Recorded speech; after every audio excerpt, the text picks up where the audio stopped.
Mardi 27 février, une délégation de l'Alternance pour la République, AR, plateforme du rassemblement et qui soutient la candidature de Moïse Katumbi à la présidentielle, a été reçue par le président de la Commission électorale nationale indépendante, CENI. Les échanges entre les deux partis ont porté sur le processus électoral en cours en RDC. Devant la presse, Dely Sezanga, coordonnateur de l'AR, a annoncé la volonté de sa plateforme d'aller aux élections dans un climat apaisé. Nous existons depuis 2016, nous avons été créés pour aller aux élections, nous sommes donc impatients d'aller aux élections, pour autant que celles-ci soient transparentes, libres, démocratiques conformément à l'accord que nous avions signé avec les autres, a dit Sezanga.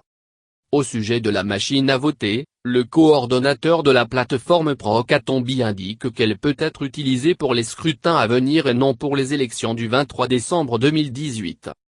Dans un processus électoral on peut toujours apporter des innovations, nous considérons qu'en l'état actuel de notre pays, les difficultés de notre population pour pouvoir s'approprier cette innovation, l'absence d'un protocole assez rigoureux pour les textes et la validation de cette machine et le temps que nous avons pour aller aux élections, nous ne sommes pas partisans du déploiement de la machine à voter.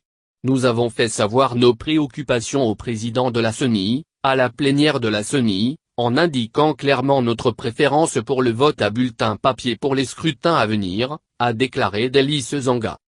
S'agissant des propos de Corneille Nangaa selon lesquels sans la machine à voter il est impossible d'organiser les élections cette année, le coordonnateur de l'AR croit qu'il est possible d'organiser les élections en décembre 2018 en écartant la machine à voter, le vote des Congolais de l'étranger.